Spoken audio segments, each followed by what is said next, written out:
Hi, I'm Jason Garrison with your CincyJungle.com free agency report. CincyJungle.com is SB Nation's Cincinnati Bengals website, and it is your best source for the most up-to-date Bengals news. Today's video is going to be about the team signing of BenJarvus Green-Ellis and how he stacks up against Michael Bush and Cedric Benson.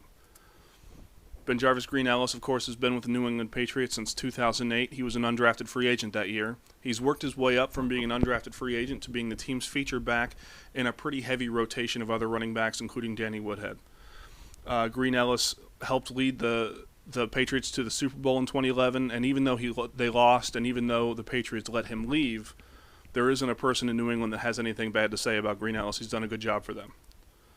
Then we have Michael Bush. Michael Bush has also been in the league for 4 years. He's been with the Oakland Raiders for that time.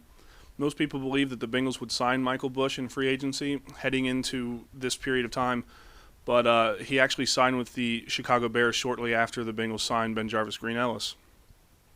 Bush has mostly been used as Darren McFadden's backup in Oakland, but luckily for Bush, McFadden has had some durability issues, and he's gotten a lot of playing time. And then there's Cedric Benson. Benson has been in the league longer than any of these guys. He was a first-round pick back in the day for the Chicago Bears, but since 2008 he's been with the Cincinnati Bengals, and he's coming off 3 straight 1,000-yard seasons. Even though he did have over 1,000 yards in 2011, most people, Bengals fans and coaches alike, felt it was time to move on. His yards per carry wasn't very high, and a lot of people had trouble with his attitude. So Benson will be playing somewhere else, possibly in 2012. Well, let's look at the stats first. This is BenJarvus Green-Ellis' stats since his rookie season in 2008. If you notice, he only has one 1,000-yard season. That was in 2010. But look at his touchdowns. He has 13 in 2010 and 11 in 2011. He hasn't been spectacular when it comes to catching the ball out of the backfield, but these are the two big things to pay attention with Green-Ellis.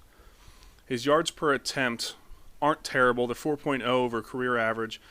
In 2009 and 2010, he had 2 good seasons when it came to yards per attempt, 4.4, both of them.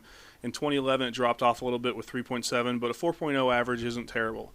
But the touchdowns is the big thing, 13 in 2010 and 11 in 2011, and 29 over his career. The other 2 running backs that we'll be analyzing today don't even have close to 29 touchdowns. Green-Ellis has been really, really good when it comes to goal line situations, and hopefully that transfers over to when he's with the Bengals. Then we go to Michael Bush's stats. Bush has never had a 1,000-yard season. He was close in 2011. He had 977 yards. Doesn't have as many touchdowns. He has 21 over his career. But the big things to notice with Michael Bush, his yards per attempt is 4.2. Like Green-Ellis, his was a little bit low in 2011 with 3.8. But his receiving yards are really high for a running back. For the West Coast offense, the Bengals were looking for a running back that can catch the ball out of the backfield, and that certainly was Michael Bush. He had 37 receptions in 2011 for 419 yards, which was much, much higher than Green-Ellis or Benson had. And then we go to Benson. Like I said, he's been in the league longer than 2008, but since he's been with the Bengals, he's had 3 1,000-yard seasons. His best year was obviously in 2009 when the Bengals went to the playoffs. He had 1,251 yards that year. Then in 2010 he had 1,111, and then last year he had 1,067. His touchdowns, doesn't have as many touchdowns. His yards per carry have gone down a little bit, and he hasn't really been good at catching the ball out of the backfield.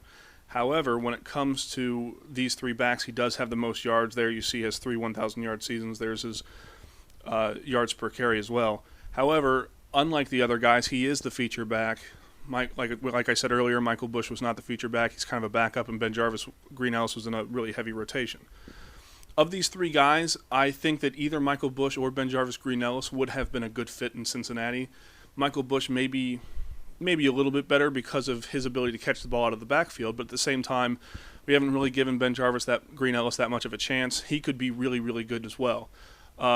He's a great locker room guy, and in the end, I really can't complain at all about the pickup. I think they're better with Green-Ellis than they were with Cedric Benson, and I think they've improved their team by signing him. As always, remember to subscribe to our YouTube channel, which is youtube.com/SBN-CincyJungle, and while you're at it, you might as well go ahead and subscribe to SB Nation's channel, youtube.com/SBNation. Great original videos from them as well. And thanks for watching, and as always, hoo-day. Have a good week. I'll see you next time.